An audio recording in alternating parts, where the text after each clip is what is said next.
El humo se elevaba tras los setos de un tranquilo jardín en Essex.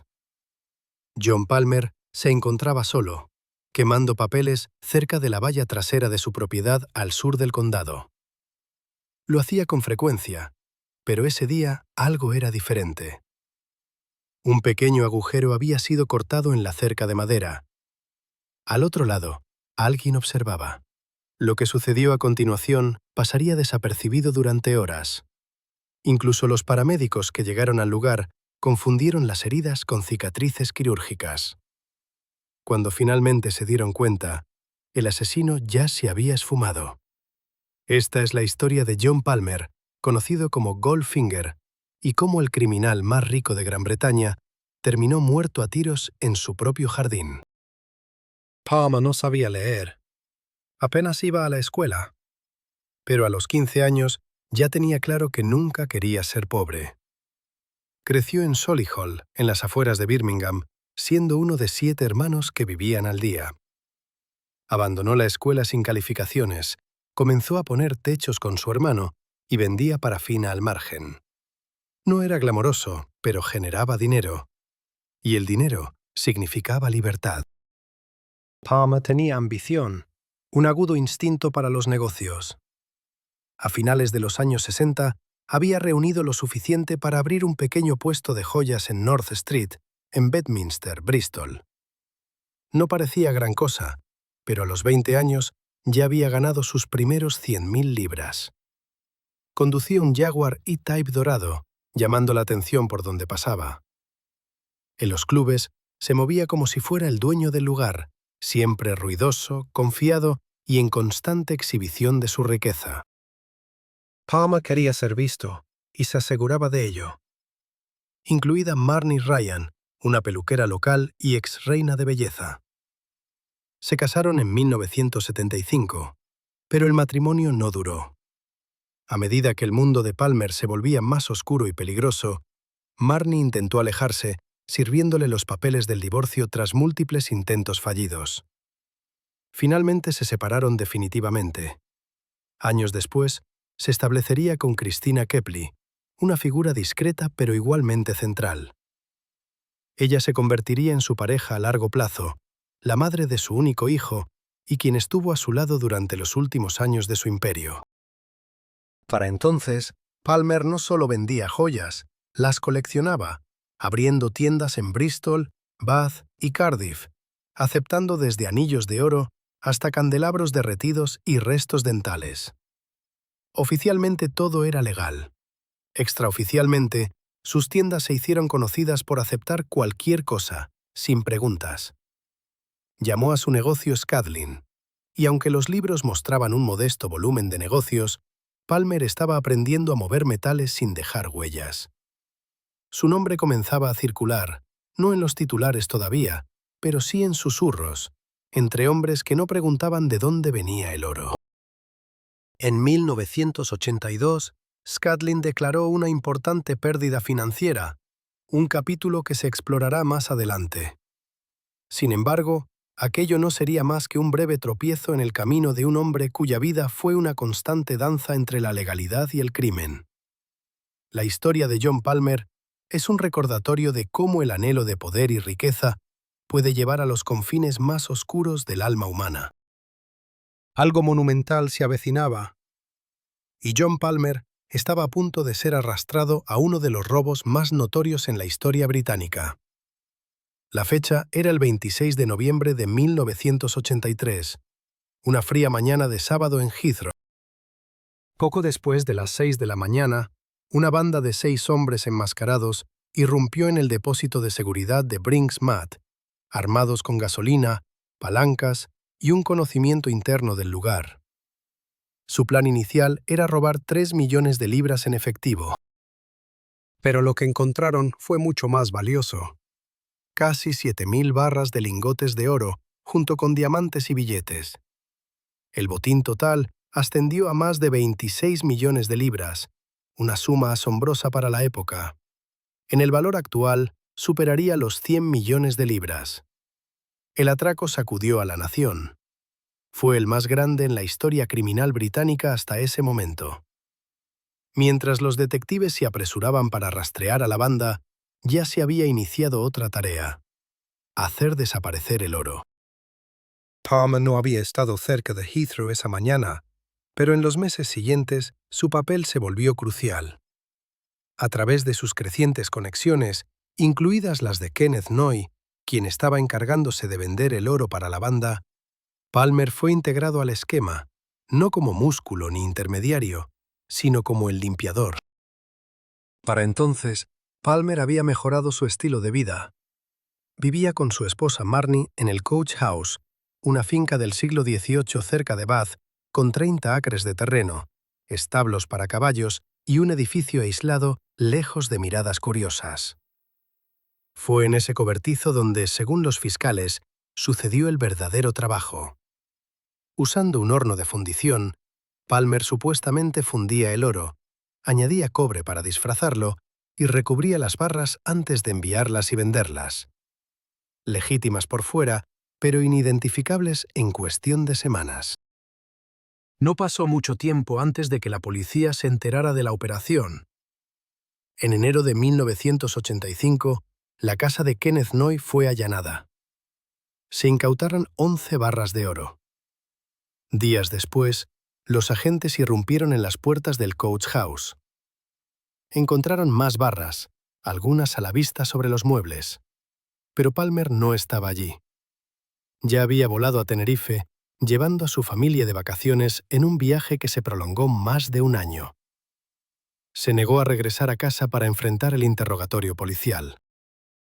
No fue sino hasta poco antes de que el Reino Unido finalizara un tratado de extradición con España que Palmer hizo su jugada. Huyó dirigiéndose a Brasil.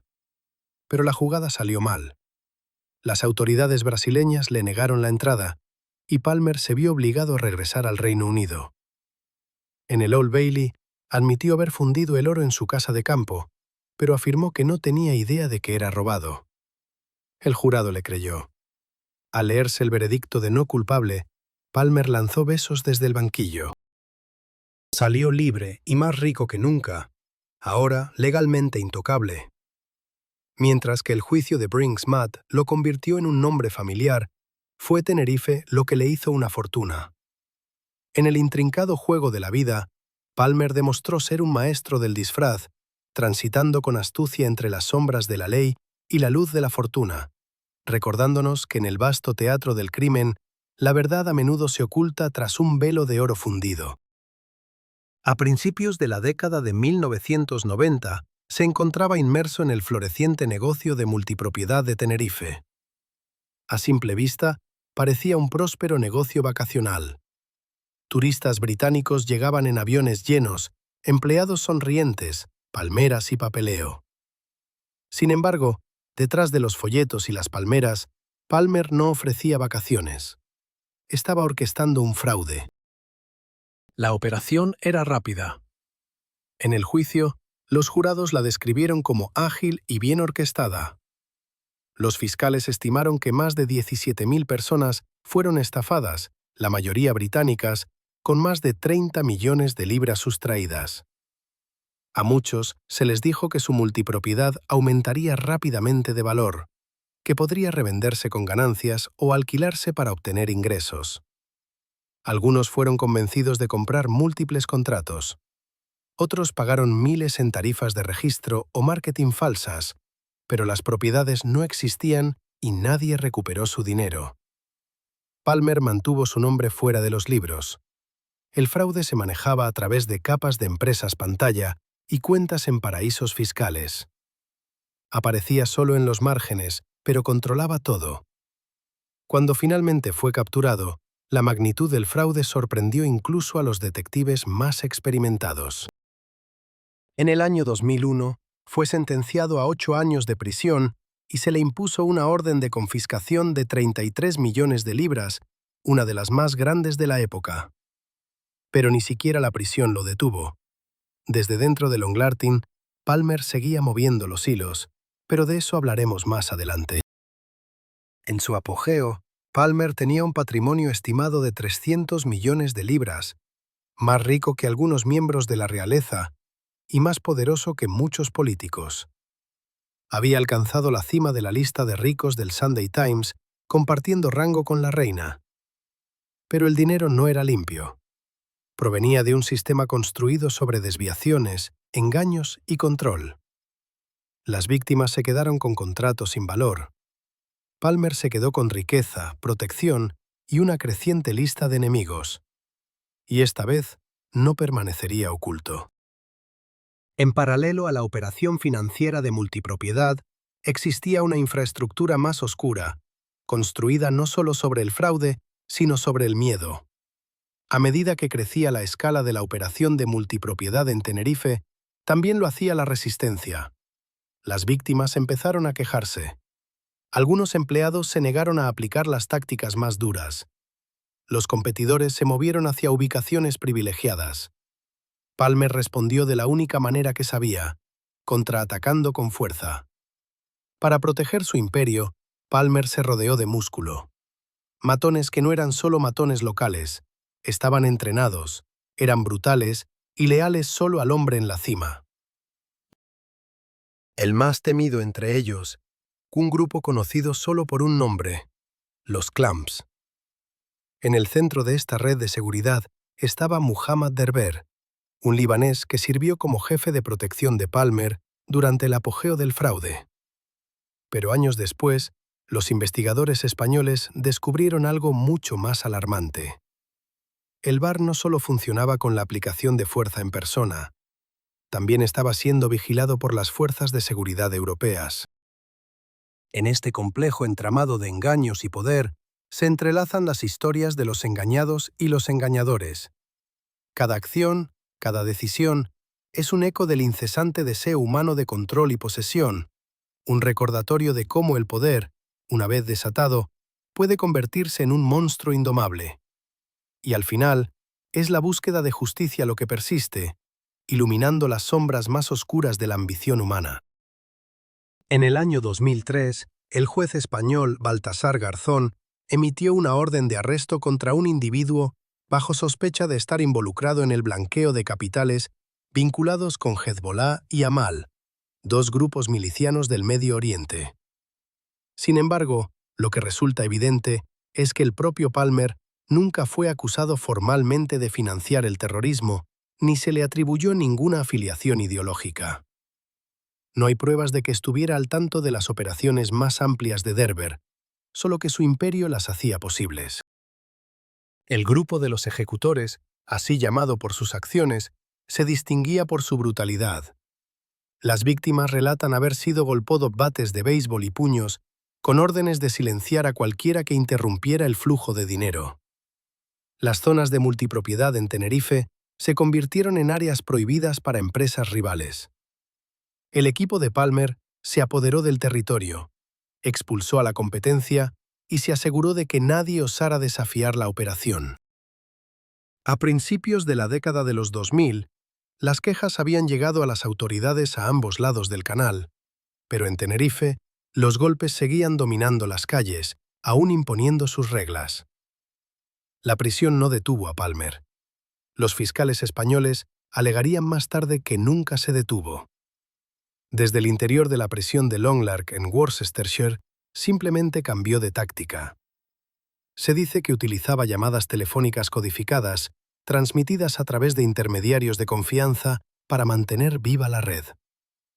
Su pareja, Christina Ketley, junto con su sobrino Darren Morris y Andrew Palmer, fueron identificados por los investigadores como conductos clave, transmitiendo instrucciones, gestionando acuerdos y manteniendo el fraude operativo mientras Palmer cumplía condena. En 2007, fue arrestado nuevamente, esta vez en Tenerife, donde la policía española lanzó una investigación exhaustiva sobre la red de larga duración. Pero, a diferencia de su caída anterior, Palmer no permaneció tras las rejas. Se le concedió libertad bajo fianza y se le permitió regresar al Reino Unido. Lo que siguió fue casi una década de limbo legal, un caso que vagó por los tribunales españoles durante 8 años, incluso cuando surgieron nuevas pruebas. Los fiscales finalmente compilaron un extenso documento de 56 páginas acusándolo de fraude continuado, posesión de armas de fuego y lavado de dinero. Afirmaban que el negocio de Palmer se había convertido en una fachada, una máquina diseñada para explotar, blanquear y oscurecer. Para entonces, el imperio estaba bajo presión. Más víctimas habían salido a la luz, la vigilancia estaba en aumento y las autoridades españolas creían que finalmente tenían suficiente para llevar a Palmer a juicio. Pero ese juicio nunca ocurrió. Antes de que Palmer pudiera enfrentarse nuevamente a la corte, algo trágico sucedió. Era una tranquila tarde de jueves en Southfield, Essex. Palmer estaba en el jardín, haciendo lo que solía hacer, quemando documentos detrás de la casa, no lejos de la línea de árboles. El lugar no era aleatorio. Era la única parte de su propiedad que no estaba cubierta por cámaras de seguridad. En ese rincón oculto del mundo, el destino tejió un desenlace inesperado, recordándonos que incluso los imperios más oscuros pueden desvanecerse en el silencio de la noche. Poco después de las 5 de la tarde, un hombre se acercó a la propiedad, pero no utilizó la puerta principal. Los detectives creen que escaló una cerca de casi 2 metros, situada en la parte trasera del terreno. Se adentró en la zona ciega y disparó 6 veces con un revólver calibre .32, equipado con un silenciador. Nadie escuchó nada. Palmer se tambaleó aproximadamente 6 metros antes de colapsar. Dentro de la casa, su pareja, Christina Ketley, y la novia de su hijo permanecieron ajenas a lo ocurrido hasta que lo encontraron boca abajo, sin respuesta, con la camisa empapada de sangre. La policía llegó, pero no percibió la gravedad de la situación. Notaron que Palmer había pasado por una reciente cirugía de pecho y asumieron que había sufrido complicaciones. Los paramédicos expresaron sus dudas, pues las heridas no coincidían con los sitios operados, pero los agentes no se dejaron convencer. No se convocó a detectives senior a la escena. No hubo forenses ni un perímetro de seguridad. No fue hasta 6 días después, cuando se ordenó finalmente una autopsia, que la verdad salió a la luz.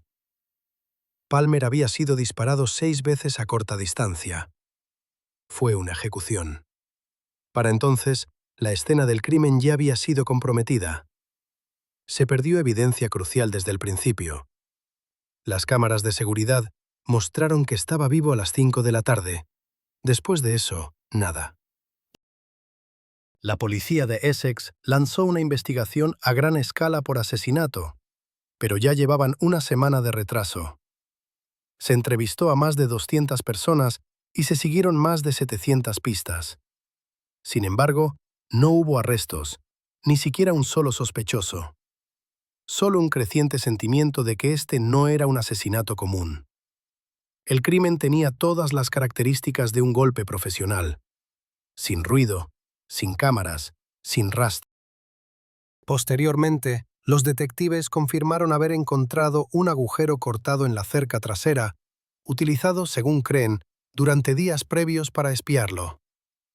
A partir de esa única evidencia, el asesinato parecía haber sido planeado por alguien que sabía dónde atacar, cuándo hacerlo y cómo desaparecer. Desde el inicio, la policía de Essex creyó que se trataba de un golpe profesional, pero también dejaron claro que no era solo sobre el hombre que apretó el gatillo.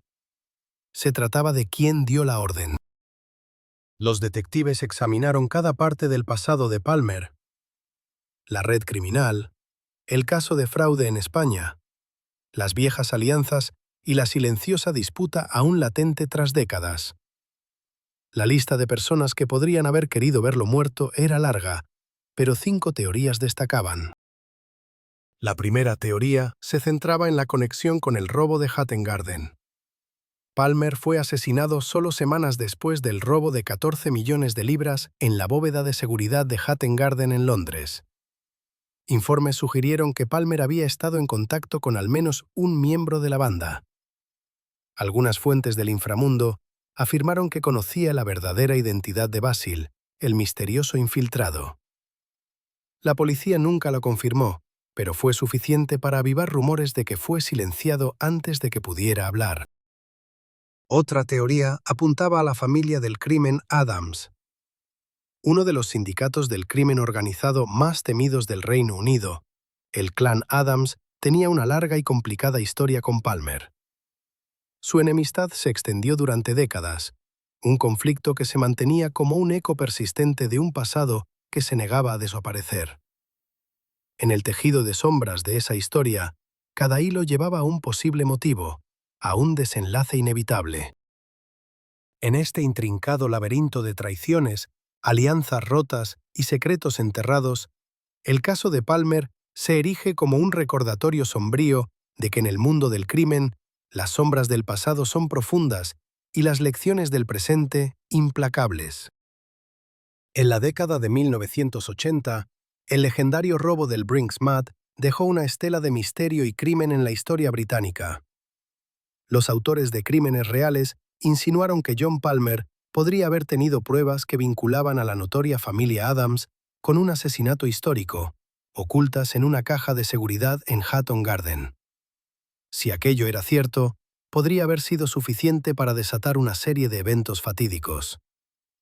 Luego, surgió el asesinato de la pareja en Tenerife. La policía confirmó que estaba revisando los asesinatos de 2006 de Billy y Flo Robinson, una pareja británica encontrada muerta cerca de su hogar en Tenerife. Flo había trabajado como gerente de negocios para Palmer, y ambos operaban desde una de sus oficinas en ese momento. Las teorías sugieren que sus muertes podrían estar relacionadas con tensiones en el oscuro mundo de los tiempos compartidos, posiblemente involucrando a bandas de Europa del Este intentando apoderarse del territorio de Palmer. Años después, los investigadores han reconsiderado el caso de los Robinson para explorar posibles conexiones con el propio asesinato de Palmer. Otra teoría apunta a una posible represalia por un caso de fraude en España. En el momento de su muerte, Palmer estaba a la espera de juicio en Madrid por cargos que podrían haberle llevado a prisión durante 15 años. Se le acusaba de continuar dirigiendo una vasta empresa criminal desde dentro de la prisión de Longlark. Además, su reputación como presunto informante lo colocó en una posición precaria. Aunque nunca se confirmó públicamente, los investigadores reconocieron que Palmer había hecho enemigos tanto en los bajos fondos británicos como europeos. Los rumores de que estaba cooperando con las fuerzas del orden surgieron tras múltiples arrestos. En ese mundo, los rumores pueden ser letales. La policía de Essex no ha descartado ninguna teoría. Han afirmado que el asesino podría haber sido contratado por alguien muy alejado de la escena del crimen. Ningún sospechoso ha sido formalmente acusado, y una década después, el caso sigue abierto. Palmer había sobrevivido a atentados anteriores, pero esta vez no tuvo la misma suerte. ¿Quién ordenó el asesinato de John Palmer? ¿Fue una venganza por la estafa de tiempos compartidos? La respuesta, oculta en las sombras de un mundo de secretos y traiciones, sigue esperando ser descubierta. En el universo del crimen, cada respuesta solo nos conduce a nuevas preguntas, y siempre habrá otro caso por desentrañar.